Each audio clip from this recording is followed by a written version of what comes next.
Welcome to Excellence in Excel, and in this video we're going to make a dynamic sales list. So basically we have here our sales, these are sales, and what we want to do is we want to specify every sales transaction we have, for example for apples, and if we would select oranges, we will have all the sales transactions for oranges. So how do we do that? Well, very simple. First of all, I'm going to make it very simple. I'm going to put in 3 times, so for everything we have 3 times the sale. Just for simplicity, yes, and we just start to do everything exactly as we wanted. So alright, for apples 3 3 4. For kiwis is 40, so it'll be 12 12 and 16. You can see here that's 40. For melon, watermelon and oranges, well, if this is it, then you will have 15 15 oh 15 15 and 20, and for oranges it will be 6 6 and what is that? Is that 9? No, that's definitely not 9. Nope, that's 8, sorry. And we have the pears. What's the pears? Pears is 30, so that is 9 9, and then of course we have here 12. So let's see if that's all correct. Yes, that's all correct. Alright, so we have this all done. So what we want to do now is we want to have a VLOOKUP that will start to get all the values in here. Yes, based on what we search here. So what we do here is very simple. We just do this equals that equals that. Oh. This one equals this. This one equals that. Alright.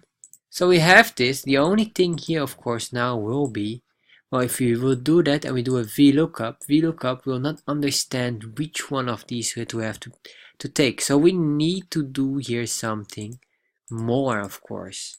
And that is we need to identify this with a certain level. So we have to see how we can do that later on. But there will be probably like a numbering or something, where we can just put in the numbers, and then it will be like this probably. But we have to see. Well, the first thing what we need to do here is we need to make the VLOOKUP. So we have the VLOOKUP. And I say this VLOOKUP is equal to searching for this value. Table array will be probably, well, it will be needs to be this, or we need to extend here because we're not allowed to do here with VLOOKUP. Comma, column index number. Well, right now we only want the second column index. And then we, is it a range lookup? No for false, 0 for false. And there you are. So if we keep on doing this, you will see that it will consistently see the number 6. And the reason why is very simple is we have for oranges 3 options, but it doesn't know which one to take. So it will see oranges as a match, yes. And then it will just do that. So that's really what we have to figure out. However, right now we do have some new dynamic level here, and that works really nice. So this is one of the things that you can do. You can connect them all together, and in the next video we'll start to figuring out, because this is a puzzle for me as I'm making this as I go. We just have to figure out how we can give the numbering, because one of the options will be to concatenate. However, concatenation will give a huge challenge on the drop down, because the drop down is not concatenated. And maybe this one could be, where we can see maybe the first value. That's probably one of the options, but we can do the first apple value, the second apple value, and the third. And this should be not the number 1, 2, and 3. This should be the first kiwi, second kiwi, and the third.